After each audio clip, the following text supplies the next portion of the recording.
Ayan o, grabe. Ayan o. Ininit siya ng 30 seconds. Sobrang mainit.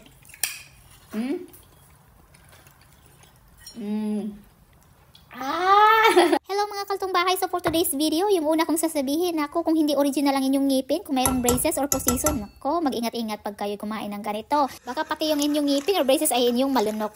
O, de joke lang. Alright, so for today's video ay magluluto ako ng kalamay hati. Tawag sa amin ito is kalamay hati. Ewan ko kung anong tawag nito sa inyo. So itong pagkain na to is a kind of dessert or sweets ng mga native food ba natin. So mostly nakikita ito sa mga pasalubong store.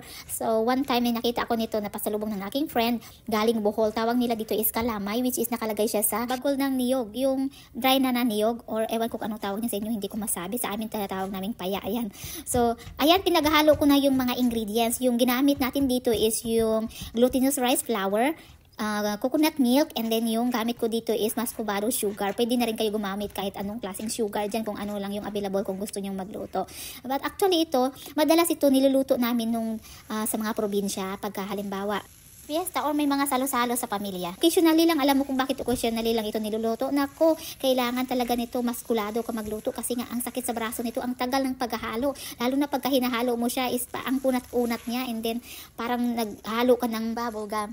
And then yung pinaka-start natin, yung ginawa ko is pinaghalo ko muna lahat yung mga ingredients, and then bago ko na turn on yung heat. Dapat yung heat nyo is nasa medium lang. Alam niyo ba mga kalutong bahay, bago mo makuha yung tamang consistency nitong ganitong pagkain, mostly inaabot ito ng sobrang 1 oras na paghahalo hanggang sa makuha mo talaga yung consistency ng inyong kalamay. Dapat yung parang ano na talaga siya, yung buo na talaga siya, na pag hinalo mo hindi na siya naghihiwalay. And then naglagay ako ng dahon ng kalamansi dahil nagbibigay ito ng aroma na parang lemonade pag kinakain mo siya. And then basta ang bango niya pagka may dahon siya ng kalamansi. Talagang subok na namin yung kasi pagka sa probinsya, minsan pag magluto kami ng biko or something na gawa sa malagkit. Alright, so after an hour na halo-halo sa aking kalamay hati, ito na yung perfect consistency ng kalamay hati na gusto ko. Kunti lang nagawa ko kasi parang nag-crave lang ako na kumain ito kasi ang tagal ko na hindi nakapagawa ng kalamay hati. Alam niyo ba mga kalutong bahay, naku, mas lalo itong masarap pagka kinumagahan mo kakainin yung malamig na at saka i-partner sa kape.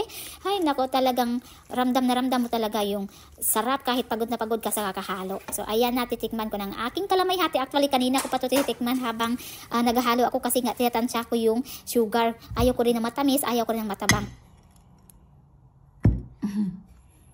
Are you supposed to be cutting it? Hold on.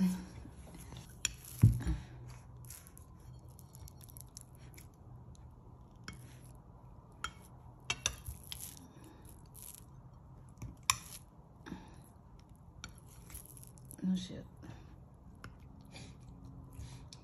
Why do you cut it in squares? What supposedly? I don't know.